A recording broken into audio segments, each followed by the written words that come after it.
Welcome back to OJ Coaching, your stop for inspirational and educational content for living a disciplined and successful life. What better way to talk about living a life of success and discipline than the beginning of the year? So, to kick off our discussions this year, we're going to be talking about goals. I know a lot of people set goals at the beginning of the year, but you'll be surprised that some don't. So today, I have the task of encouraging you to set goals if you have not set them, and actually accomplishing your goals and making the best of the goals you have set if you have set them.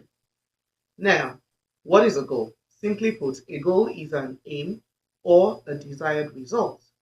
Why do you need to set goals? I'll give you three instances presented by one of my foremost mentors, the late Professor Fomo. He says, number one, can you imagine a football match where there is no goal? There is no post for the goals to be scored, so everybody's just playing. Some players will play to the air, some to the left, some to the right, and everybody keeps on playing, and nobody knows who wins when the match ends, what has been accomplished. That is one scenario. Now, 2025 is like that playing field.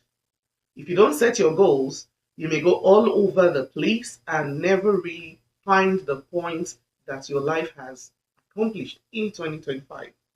The second scenario is imagine a ship at sea, just sailing.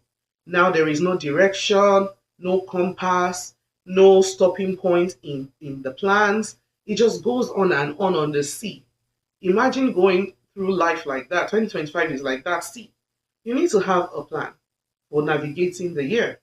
The third scenario is imagine a plane takes off from an airport. It has no direction, it has no set altitude at which it will fly, it has no set length of time by which it will fly, it doesn't have a stop point. You ask the pilot and he says, I really don't know, we're just flying. You wouldn't want to board such an airplane. So goals are like that. If you don't set goals, it's like going in the air, having no direction. What if the fuel finishes mid-air? What would happen? So you need to have a plan for 2025. You need to have an aim. You need to have a desired result. Each second, each minute, each hour of this year, each week, each day, each month is a gift.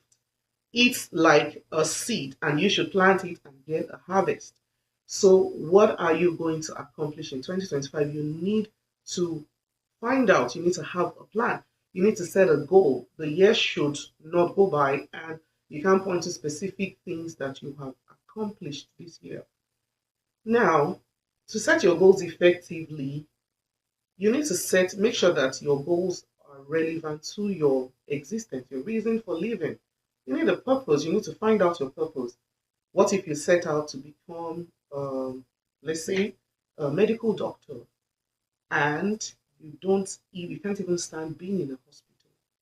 You shouldn't set goals to become a medical doctor if you don't have the components and the constitution to survive in that sphere of life. So one of the very fundamental things to do in setting your goals is to ensure that whatever goals you set fit into your purpose.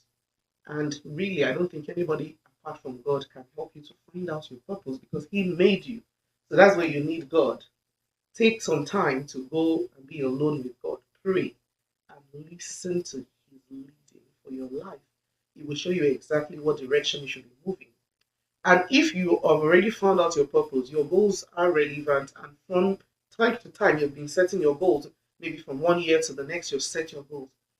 If you have found your purpose and you have learned to set your goal within your purpose, now this is a new year. You don't have to abandon what you did in the last year. Just build on it.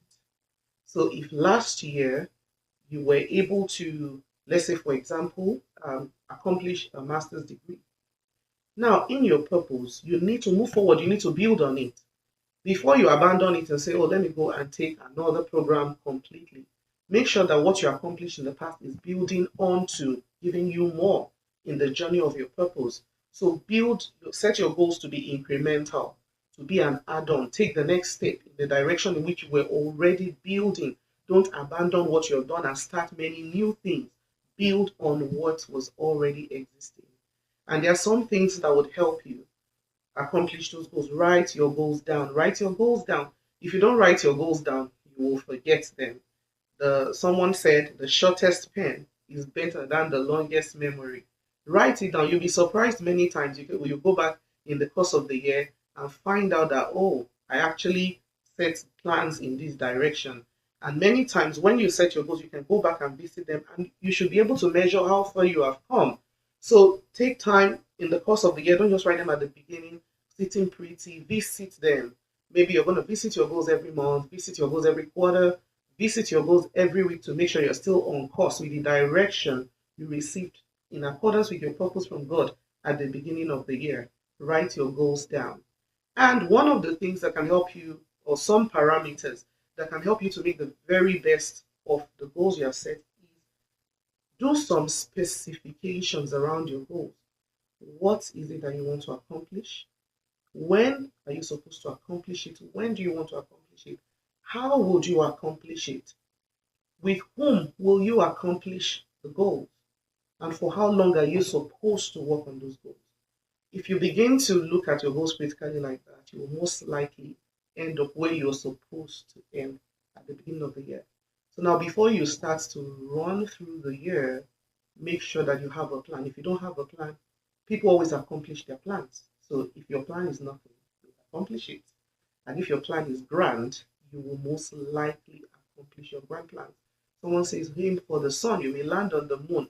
So set big goals, dream big, envision possibilities within the path of your purpose, and aim for the best.